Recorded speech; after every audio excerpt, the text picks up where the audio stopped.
En Entre Ríos, la dictadura y sus secuelas de muerte, dolor y oscurantismo no solamente transitaron por cárceles o centros clandestinos de detención. La muerte también pasó por el delta entrerriano. Los vuelos de helicópteros y aviones militares, desde donde se arrojaban cuerpos de detenidos políticos, fueron una constante entre 1977 y 1978.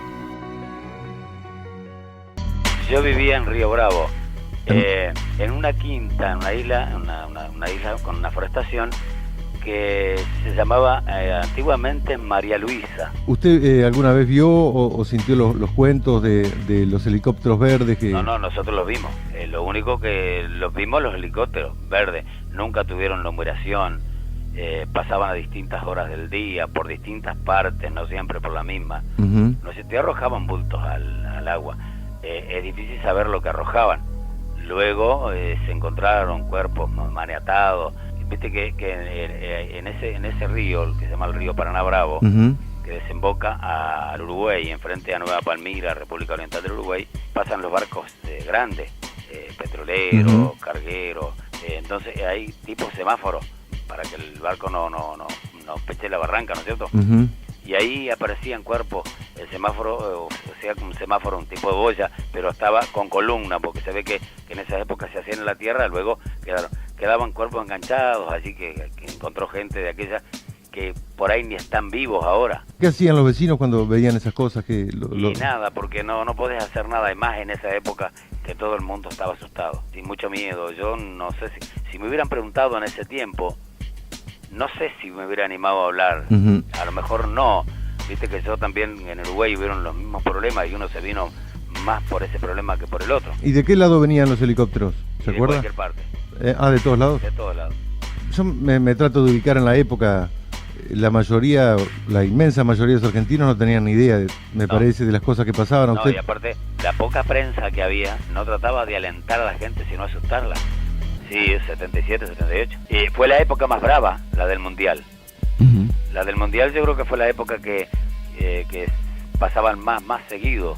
Como estaba todo embarullado, o sea, la gente estaba en otra cosa. Me levanté temprano y seguí. Dejé los muertos ahí. Y no quise denunciar nada. ¿No dijo nada? No. Y me quedé con el pensar y di vuelta para atrás. Y se vino una creciente y así como los tiró el mar, los volvió a llevar para adentro. ¿Ah, se lo llevó? Sí, lo llevó otra vez para adentro.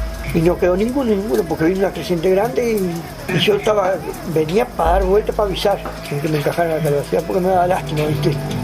Pero gente joven, estaban medio podridos, ¿viste? Yo que miraba la dentadura y que no tenían nada en las manos. ¿Ropa casi no le nada, todo desnudo. Y a una de las muchachas jóvenes que no sé, le calculaba, menos 20 y algo de años, le habían cortado los 12 frente. Para desfigurarla. Y todas las clavículas, los huesos de las clavículas saltaban. Quebrado. Se ve que siempre estaban encarnizados con quebrarle los huesos de las clavículas. Todos estaban, casi toda la misma forma quebrados. Pero todo gente joven, 20 y pocos años. Y pues fue cuando yo, no sé qué fue que dijo, que aumentó el plan Cóndor, sí, que lo tiraban de un avión. El mar es tan poderoso que descubrió todo y no se pudo hacer nada porque los milicos no dejaban hacer nada, ¿viste? Yo agarré una sola mujer y me encajaron 40 horas. Si agarro esos 9 me encajarían. ¿Y todavía está? Me encajarían 2 o 3 meses.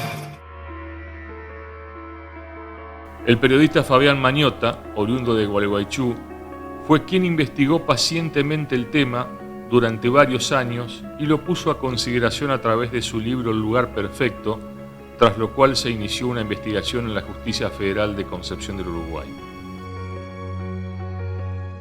Estamos en la zona urbanizada de Villa Paranacito, en el delta entrerriano, al sur de la provincia de Entre Ríos, en el límite también de lo que es el norte de Buenos Aires.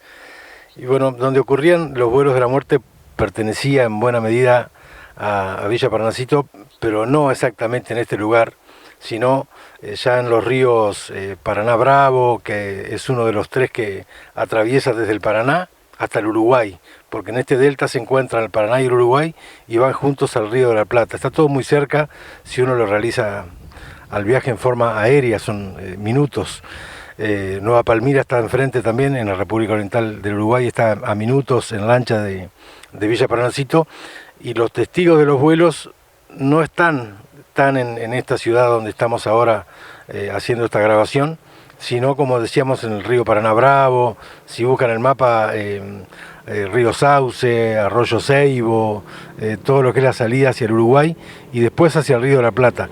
Y por eso varios de los cuerpos que aparecían en el río de la Plata eran lanzados en estos ríos de aquí y por las corrientes propias del agua llegaban hasta el río de la Plata. Esto es un poco de introducción para ubicarnos. Y si usted quiere saber dónde queda la zona donde estamos hablando, si va desde Ruta 12, por Ruta 12 desde Entre Ríos a Buenos Aires, antes del complejo Zárate Brazo Largo, a su izquierda va a estar Villa Paranacito y a la derecha va a estar la ciudad de Ibicuí. Todo eso conforma lo que es el Delta Entrerriano, departamento que creó en realidad el gobernador Montiel en 1984, porque antes era todo perteneciente a Gualeguaychú. Si vemos una imagen aérea de todo lo que es el Delta Entrerriano, vemos los ríos como caminos que se pierden en montes, en bosques, en humedales, que a veces los humedales con el tiempo se van convirtiendo en pequeñas islas. Bueno, una geografía muy particular, a muy escasa distancia aérea desde los grandes centros clandestinos que funcionaban en Buenos Aires y que explican la mirada aérea por qué también se eligió este lugar para la eliminación de personas mediante vuelos. Yo también recuerdo cuando pasaban los helicópteros con bultos, iban colgados de una soga y pasaban en diferentes horarios, diferentes días, por ahí semanas no se veían, y pasaban así para el lado, ubicándonos en la isla, en la zona del delta, para el lado de los puentes de Zárate Brazo Largo, para esa zona. Pero, por ejemplo, nosotros veíamos pasar, eran bultos, de que también, por ejemplo, en el Bravo, de que se encontraban en los albardones cuerpos que incluso iban a denunciar y no eran tomadas las denuncias porque les decían que no dijeran nada, que no habían visto nada, que no se comentara nada. ¿Le decían eso directamente a la gente? Sí. Y sobre la denuncia, eso, y todo cierto, lógico que es así. ¿En qué zona vivía el Delta? Brazo Chico. Y bueno, ¿qué me movió a llamar? Te estaba escuchando y siempre yo muchísimas veces he comentado, cuando llegan estos días así, viste que uno escucha todo esto, entonces yo recuerdo, era bastante chica y recuerdo eso, viste, y bueno, uno como chico que se impresiona, que qué sé yo, te mueve un poco, viste, saber que era todo ese bulto que suponíamos nosotros, pero que era una época, viste, de que no se podía decir nada y bueno, entonces yo dije, bueno, yo esto que comento tantas veces, que digo, yo vi alguna parte de eso, que estábamos allá en la isla, que allá no anda nadie, viste, y nosotros, claro, y era el lugar perfecto, me parece, para pasar, porque nosotros no comentábamos a nadie, porque teníamos miedo, por un montón de razones, viste, y bueno, entonces yo dije, bueno, yo, así como escuché, yo dije, bueno, yo también voy a dar mi testimonio de esto. No, era algo como que no vimos nada. Que vaya a saber qué era, viste, y todo así. ¿Ni siquiera en la mesa? No, ni en la mesa. No, nosotros no, en mi casa no. No sé, en otras casas, viste, pero no era, nunca nos comentamos. Yo, por ejemplo, bueno, está bien, allá hay pocos vecinos, pocos chicos, pero nunca toqué el tema así yo recuerdo que nunca toqué ese tema con compañeros de escuelas o cosas así, nada. Era algo prohibido, algo que como que tenía algo normal, como que tenían que pasar, ¿viste? Claro. Así que nadie decía nada. No, nadie decía nada. Me imagino después algún comentario, por lo menos de haber escuchado, suponete, de que se había denunciado el hallazgo de un cuerpo. Sí. Me imagino después el efecto, si les habían dicho que hicieran de cuenta que no habían visto nada, más todavía. Es claro. No, cuando nosotros, por ejemplo, porque nosotros en nuestra zona nunca se encontró un cuerpo, ¿viste? Nuestra zona ahí en concreto. Pero sí más allá, y uno se encontraba con gente que vivía ahí y que comentaba que habían ido a hacer denuncia, todo, y bueno, y lógico, nosotros nos enterábamos, pero era algo como que quedaba ahí, por favor no decir nada a nadie. Porque vos imagínate que si se iba a denunciar y la policía mismo decía que esto, que no habían visto nada, que eso era como que no habían visto nada, ¿viste? Entonces, ¿qué íbamos a decir nosotros? Si la Exacto. autoridad decía eso, Ni para hablar. nosotros, que nosotros creemos en la autoridad, ¿viste? Ujú. Entonces te imaginás, ni A decíamos. Yo escuchaba hoy, ¿viste? En el acto, y escuchaba a los chicos, y bueno, ¿viste? Y reclaman los padres y todo, y por ahí, ¿viste? Como que me puse a pensar también, y capaz por ahí alguno de esos bultos eran los papás de esos chicos, porque puede haber pasado. Es de lo poquito que yo puedo aportar, pero lo recuerdo y es verdad, es verdad. Y era el lugar perfecto, me parece, para pasar. A pesar de yo haber trabajado en Gualeguaychú desde el año 86, que volví de estudiar, hasta el año 2003, pasaron 17 años y no tuvimos ninguna referencia a 88 kilómetros de Paranacito de que hubieran existido los vuelos de la muerte.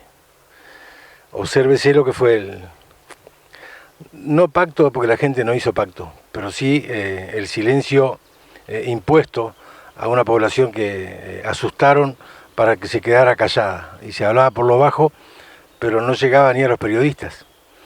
Y en 2003, marco este año porque es que aparece un policía retirado que declara ante el juez de instrucción de entonces de Gualeguaychú, Eduardo García Jurado, y después me llama a mí y me cita en una plaza, todo con un misterio, para contarme que él, cuando estuvo acá de destino, había estado de novio con una chica que le contó que su padre y su tío habían encontrado un día un barril de 200 litros de gasoil con un cuerpo tapado con cemento y la cabeza afuera.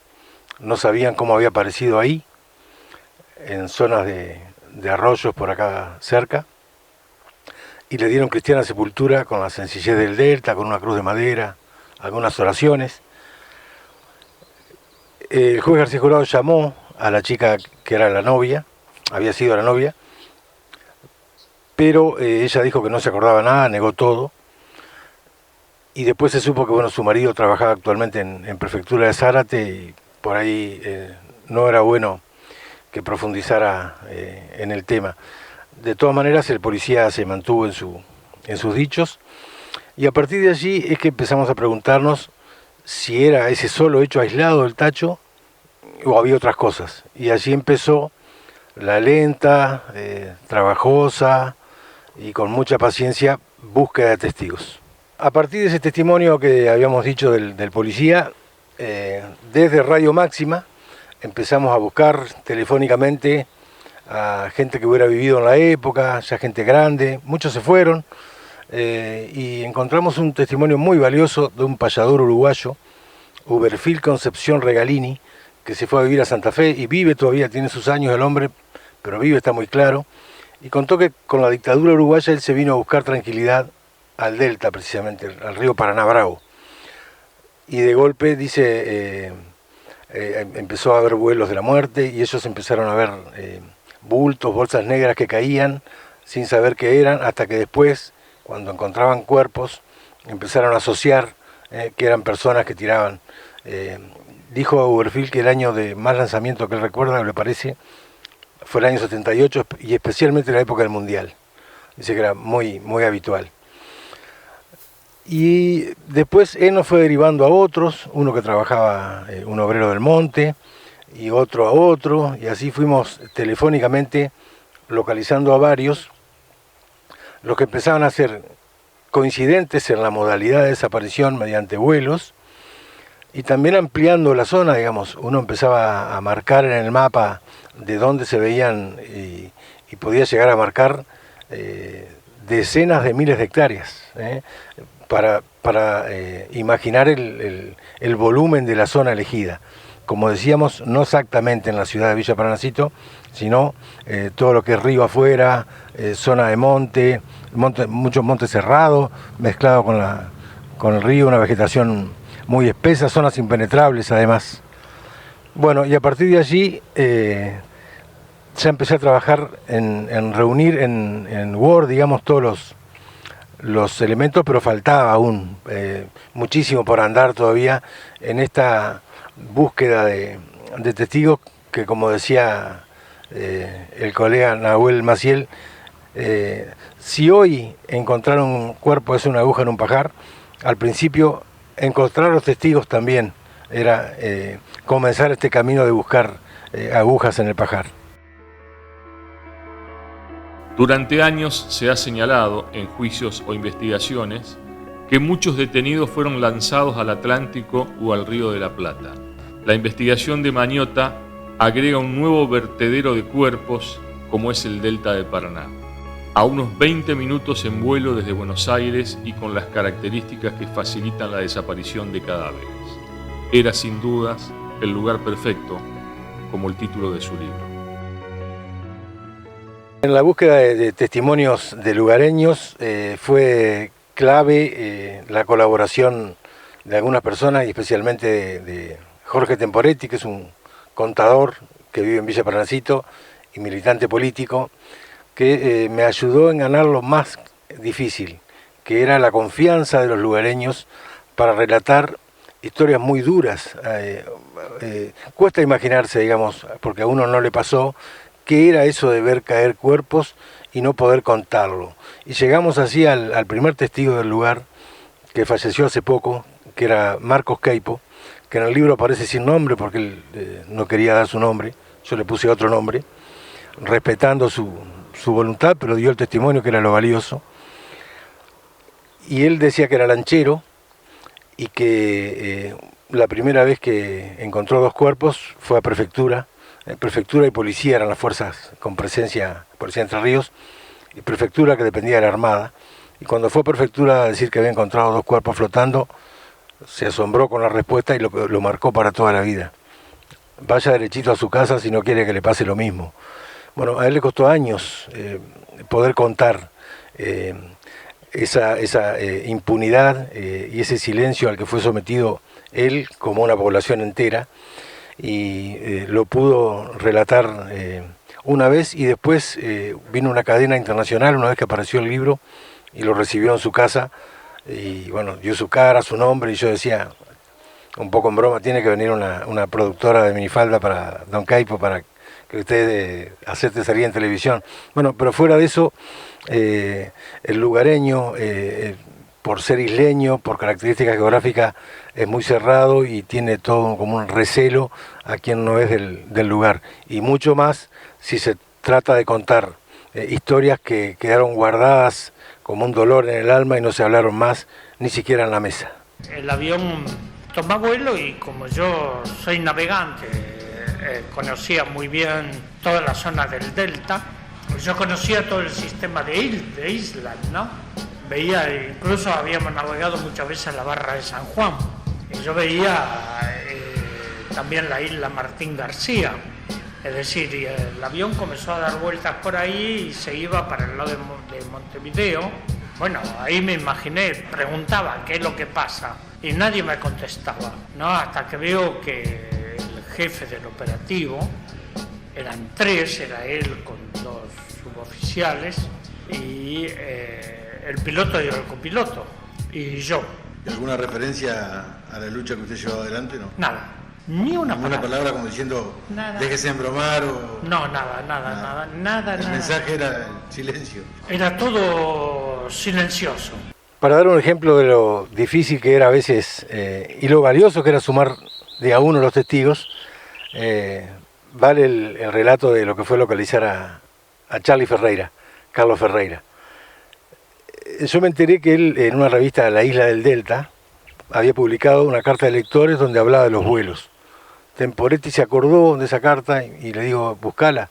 Es que no sé, me dice, salió hace años y hay una pila así de revistas, salía toda la semana la revista de papel. Dice, pero mi vieja tiene la colección. Así que la encerramos, la vieja, con Temporetti, un domingo entero hasta encontrar la carta. Yo le saqué fotos, me la llevé, pregunté, nadie sabía dónde estaba Charlie Ferreira, qué se había hecho Charlie Ferreira, porque se había ido muy joven de acá. Entonces empecé a buscar en internet. Para mi mala suerte no tenía un apellido extraño para localizarlo, Carlos Ferreira. Localicé un Carlos Ferreira en un club de ingeniero Maswit y mandé un mail perdido y al poco tiempo me pasaron un teléfono, logré hablar con la revista La Isla del Delta Y me dijo, sí, lo conozco, dice la mujer, tengo. Y así terminé entrevistándolo a Carlos Ferreira.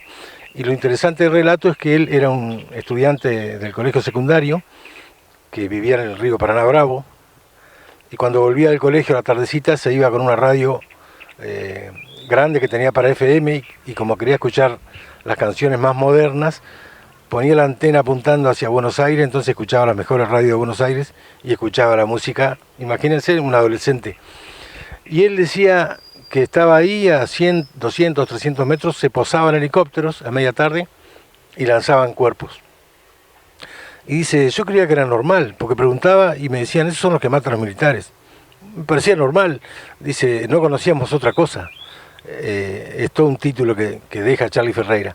Y dice, yo cuando me fui a Buenos Aires y empecé a crecer y vi como comprendí la dimensión, digamos, que había tenido de lo que yo había presenciado. Y así fue que Charly terminó después acompañándome a alguna presentación del libro, en un testimonio que yo siempre le destaco su rol como ciudadano, digamos, de contribuir a la reconstrucción de la memoria de esta dura historia. Sí, ¿y de qué lado venían? ¿De qué dirección venían? Del lado ponerle del norte hacia el sur, ¿no? Al lado del Uruguay volaban, de la zona de Entre Ríos para el lado del Uruguay pasaban. A veces pasaban al revés, ¿viste? Del lado del Uruguay para el lado de Entre Ríos. ¿Y podrían ser uruguayos los helicópteros o argentinos? No, eran argentinos. Argentinos. Después que no se podía mucho asomar uno porque venían con la ametralladora montada ahí en la puerta. Ahí van con la ametralladora los helicópteros. Claro, más vale. Esa de 3 patitas que montan, ¿viste? En las puertas. Fueron pasando algunos años, aparecían testigos sueltos, yo buscaba en Google, no aparecían más nada. El único que estaba caminando por ese territorio de investigación era yo. Y en el año 2009 aproximadamente dije, a ver si me da para hacer un libro lo que tengo. Y porque ya la cantidad de testigos no era altísima, pero eran todos fuertes, digamos, y se podían unir. Y cuando estaba ya armando el Word, desgrabando todas las notas que tenía, desgrabando quiere decir escribirlas en Word, que ya maduraba la idea de empezar a hacer un libro, yo decía, ¿cómo le pongo de título? Y me acuerdo que cuando en la radio pasamos los testimonios que teníamos en el año 2004, llamó un oyente, y miren la importancia a veces de una sola oyente, que dice, es verdad lo que dicen sobre los vuelos. Yo tenía 14 años, siempre pienso si esas madres que buscan no habrán sido algunos de los cuerpos que veíamos caer en el Delta. Yo estaba ahí, dice, me llamo Elena Gómez, que después supe que no era el nombre y nunca la conocí. Y dice, ya era el lugar perfecto para hacerlo, por un montón de razones, porque no hablábamos, por la cercana distancia a Buenos Aires, por las propias características del Delta, y allí, mientras yo estaba desgrabando sus sencillas pero profundas palabras, me surge el título del libro, El lugar perfecto, como lo dijo, me lo dictó Elena.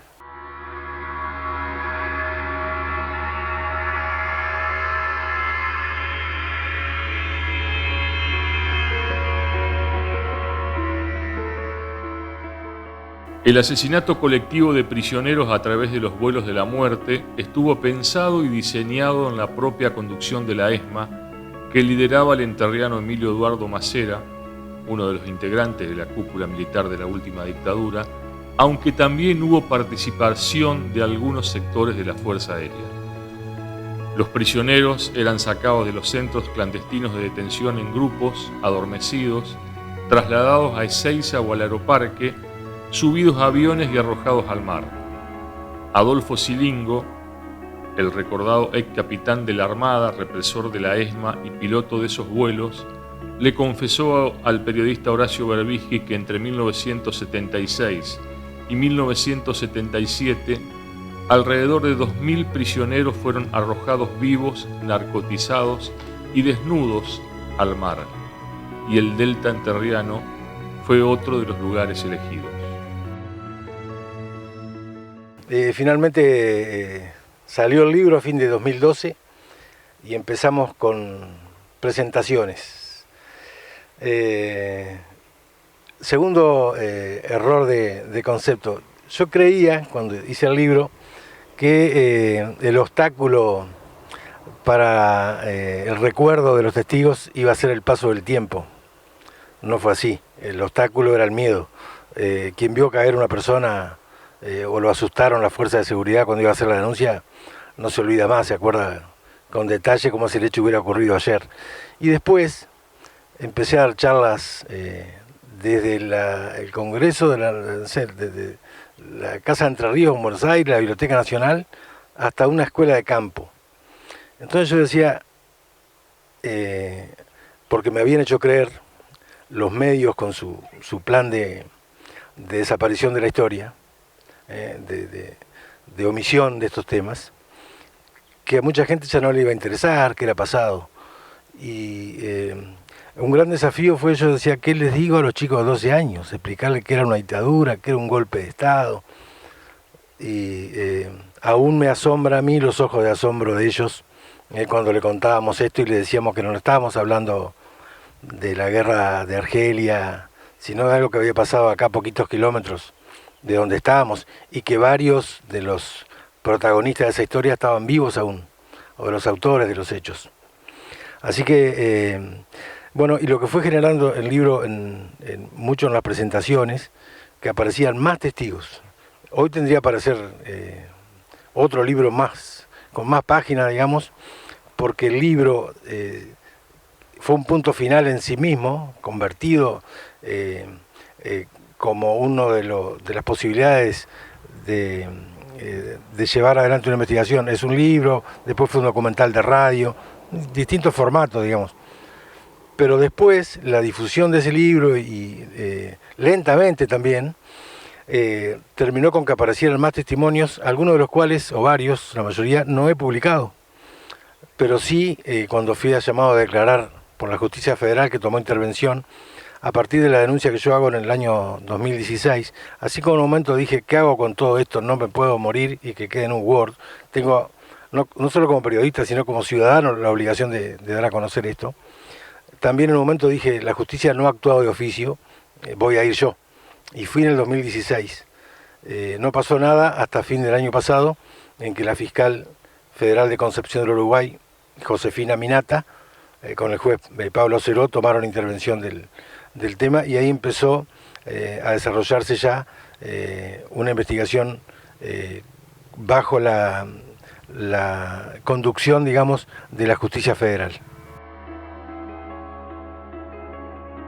Con la apertura de la causa de oficio, la Justicia Federal ordenó que se analizaran los libros de los cementerios del Delta Entrerriano en busca de posibles enterramientos de personas NN durante la última dictadura cívico-militar, pero la búsqueda no arrojó resultados positivos.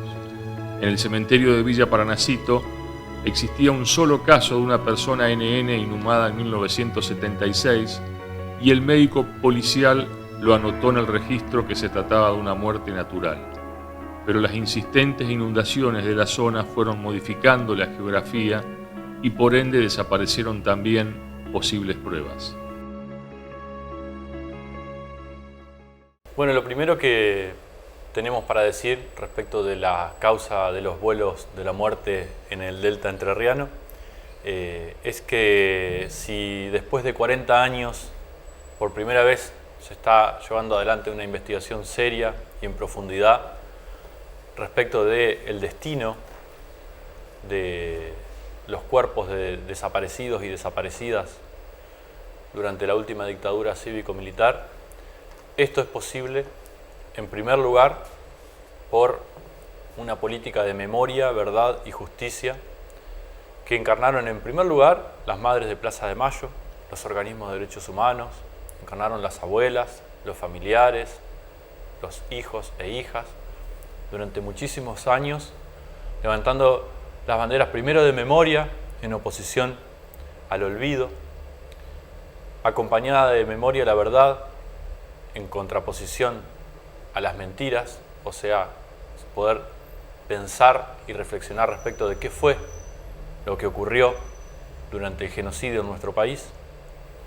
Y finalmente, el concepto de justicia, que cierra un concepto que va en contraposición a venganza, en mi opinión, y que tiene que ver con un proceso que fue una reivindicación histórica del pueblo argentino respecto de las responsabilidades de los crímenes cometidos durante la última dictadura militar.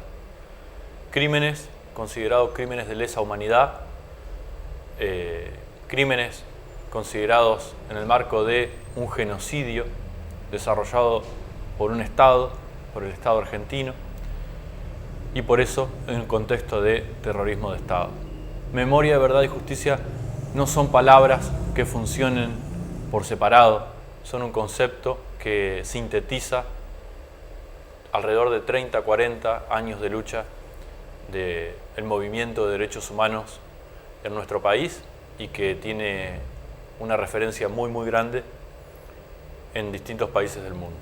La reconstrucción de los vuelos requirió ya otro tipo de investigación paralela al diálogo con los testigos y el rearmado de la historia. Y así encontramos que más o menos al mes del golpe, en abril del 76, empiezan a aparecer los primeros cuerpos flotando en aguas de la República Oriental del Uruguay, en Montevideo, en Rocha, toda esa zona, y algunos después aquí cerca, en Nueva Palmira. El caso de Floreal Avellaneda es emblemático, era un muchachito de 14 años, que aparece el cuerpo en Montevideo, en Positos, y lo identifican por un tatuaje en el brazo con sus iniciales. Ahí se produce una queja histórica de la dictadura uruguaya a la dictadura argentina, que le dicen: no nos tiren los muertos de ustedes acá, que no sabemos qué explicarle a la gente. Hasta se decía que eran chinos y japoneses.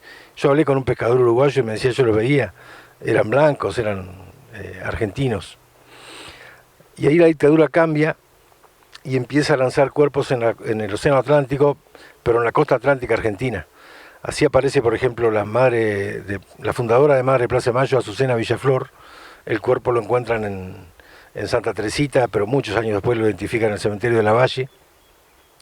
Las monjas francesas y varios más.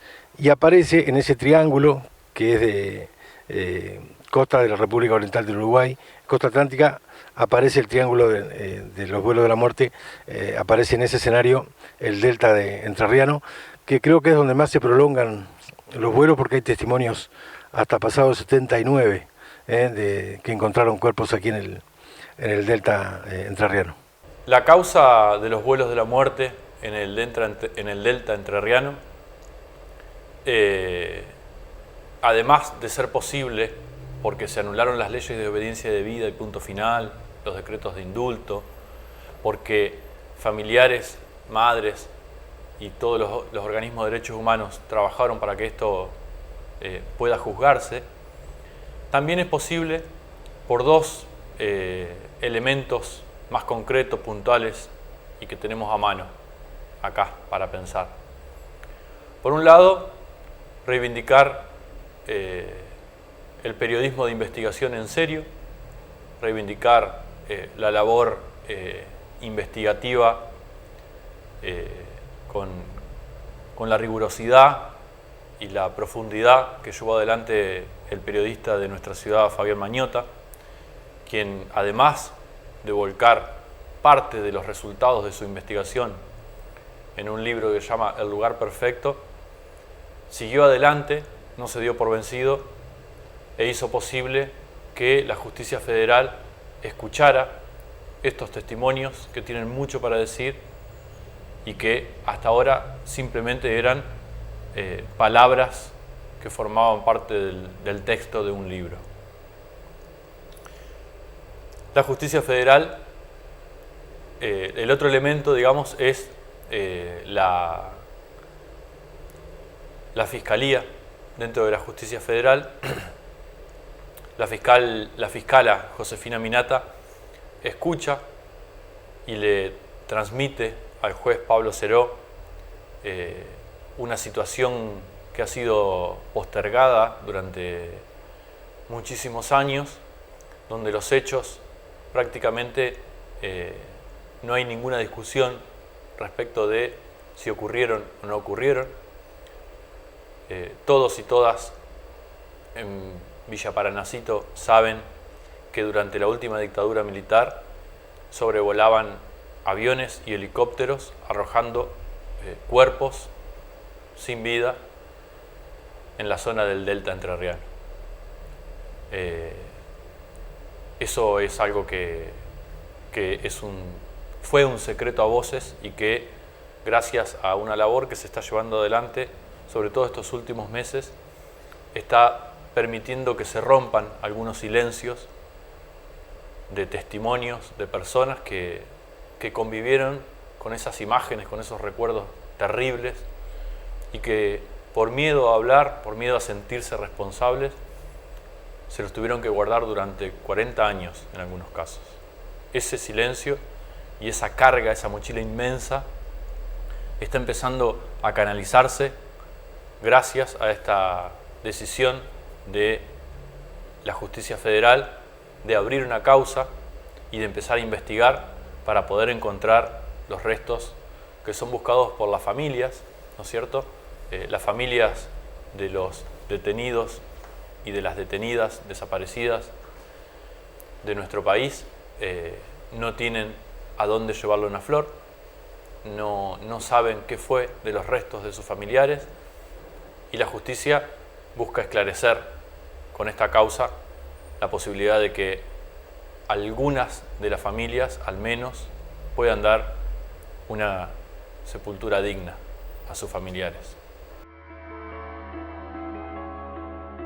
Los primeros días de febrero de 2021, autoridades de la Justicia Federal, la Secretaría de Derechos Humanos de la Nación e integrantes del equipo argentino de antropología forense realizaron una inspección ocular por las zonas de Villa Paranacito y el delta entrerriano en el marco de la causa por los vuelos de la muerte durante la última dictadura.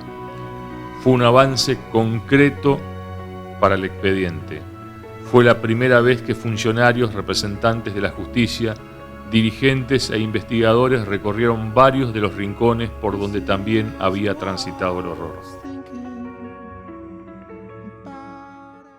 Siguiendo en Villa Paranacito, está trabajando la Justicia Federal de Concepción del Uruguay, que también comprende a Gualeguaychú, con ayuda de inteligencia criminal de la prefectura. Y la verdad que han localizado a varios de los testigos que yo les marqué y se han sumado nuevos. Ahora se ha producido un fenómeno que se está perdiendo el miedo, por eso aparecen testigos que le hicieron decir a la fiscal algo que parece menor pero no lo es, digamos, que era una de mis grandes búsquedas. Están demostrados, ya no se habla más, no se discute más. El tema de los vuelos de la muerte en el delta está terminado como investigación, ¿no? Lo que hay ahora son testimonios que corroboran, amplían, y lo que se está trabajando es en la búsqueda de la aguja en el pajar, que es la posibilidad de encontrar restos.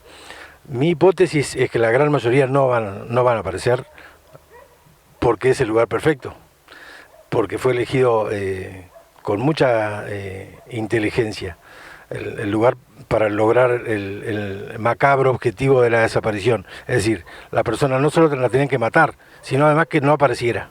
Era el segundo paso. Bueno, y la justicia está trabajando con testimonios y está tratando de buscar, de marcar NN de la época en el cementerio, al que hay que ir por lancha, además tampoco se puede ir en auto caminando, y buscando también la posibilidad de campos o lugares donde se decía que eran tantos los muertos y tan irregular que no había una modalidad que tuvieran prefectura o policía que fuera repetida esa modalidad para decir, si aparecen cuerpos, hago tal cosa. No, algunos lo dejaban correr, que se los comieran los pescados, que se los llevara al agua, algunos quedaban enganchados en guinches y los dejaban, otros ni sabían dónde caían, otros los llevaban al cementerio, otros dicen que en algunos campos, otros que detrás de alguna comisaría de la época. Bueno, en toda esa búsqueda más fina está trabajando la justicia con el equipo de antropología forense, equipo argentino EAF, que tiene una gran experiencia y un gran reconocimiento internacional, con la esperanza de poder localizar un cuerpo, y antropología dice uno solo diría mucho para reconstruir la historia, por ejemplo, de qué centros clandestinos se elegía esta zona. Mi hipótesis es que los dos grandes centros clandestinos, ESMA y Campo de Mayo, están a 20-25 minutos de vuelo al delta entrerriano, y eran los centros que tenían capacidad operativa de aviones y helicópteros para hacer desaparecer a una gran cantidad de personas. Y acá con prudencia hemos dicho que al principio que había centenares de cuerpos lanzados. De rato creo que me quedo corto en ese número. En este marco, con esta causa, digamos, que lleva adelante la justicia federal, quienes han sido acompañados también por la parte de la querella por la Secretaría de Derechos Humanos de la Nación, por representantes del Registro Único de la Verdad de la provincia de Entre Ríos, en su carácter de querellantes.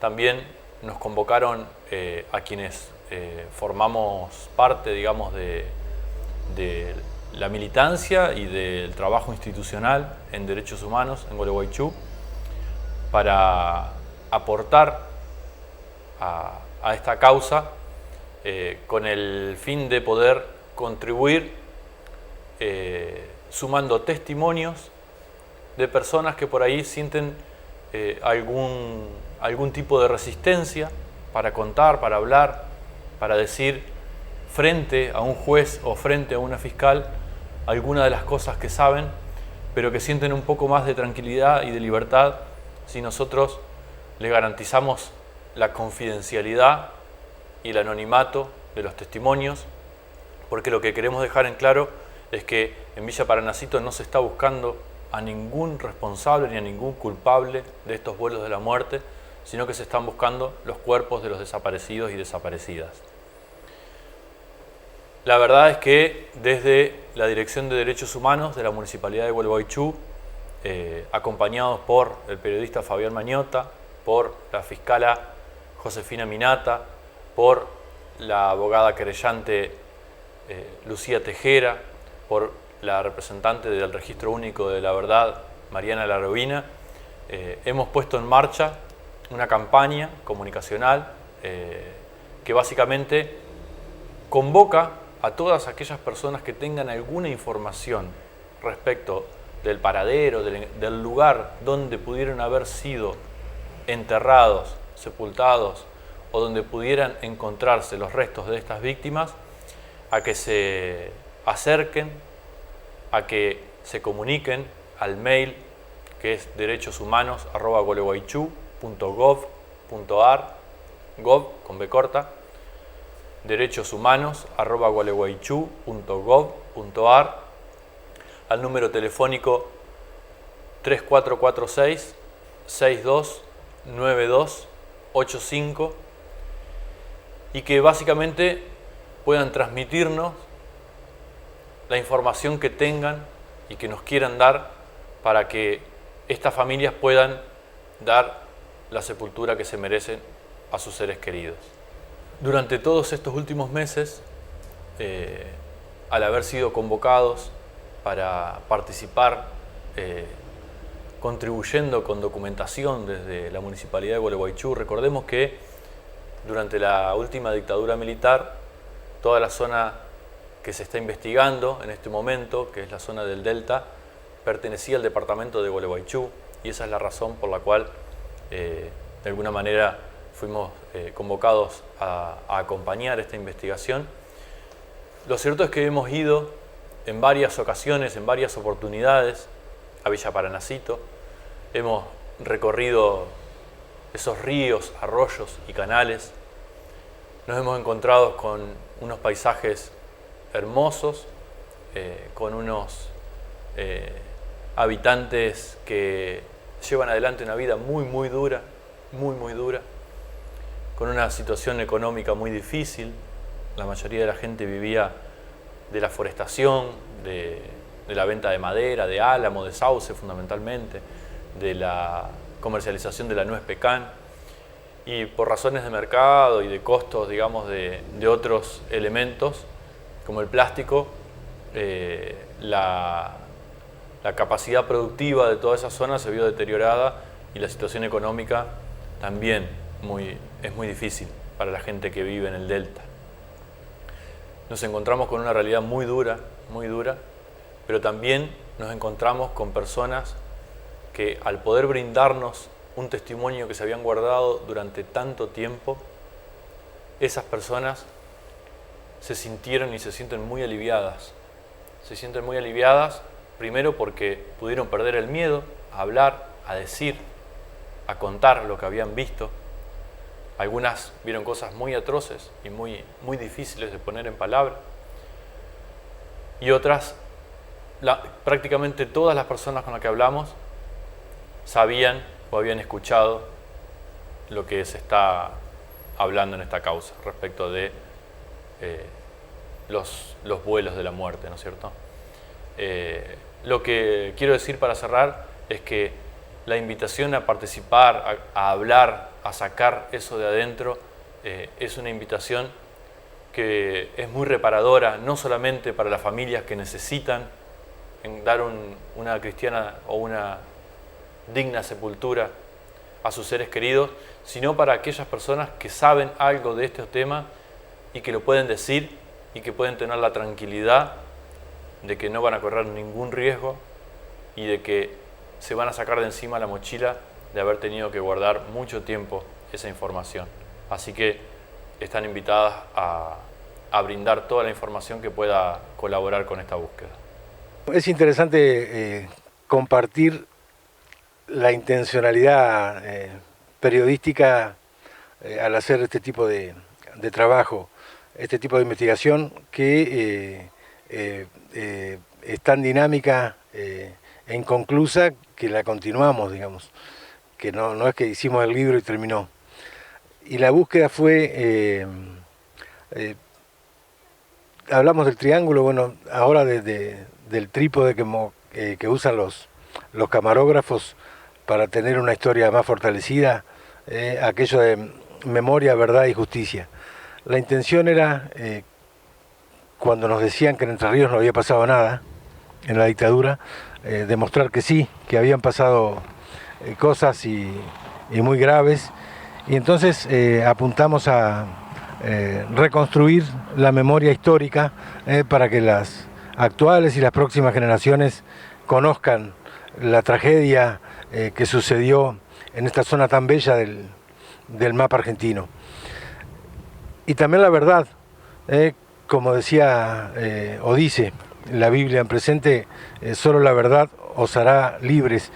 Y a los pueblos como nuestro, que le han omitido muchísimas verdades históricas, dramáticas como esta, bien vale intentar desde el periodismo de investigación, apuntar a esto, a la memoria y a la verdad. Y bienvenido ahora que se suma la tercera pata, que es la justicia actuando.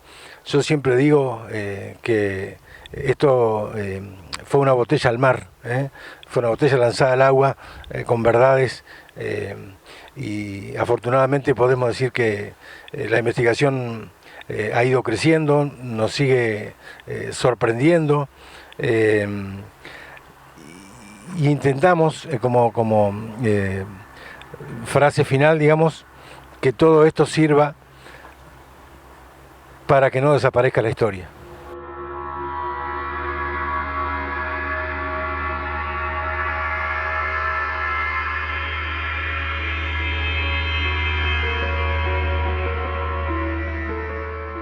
El trabajo de Fabián Mañota fue clave para la reconstrucción de esta historia dolorosa de la última dictadura. No fue un dirigente, ni un fiscal, ni un juez. Fue la tarea periodística la determinante para romper con este capítulo de poder e impunidad a partir de valientes testimonios.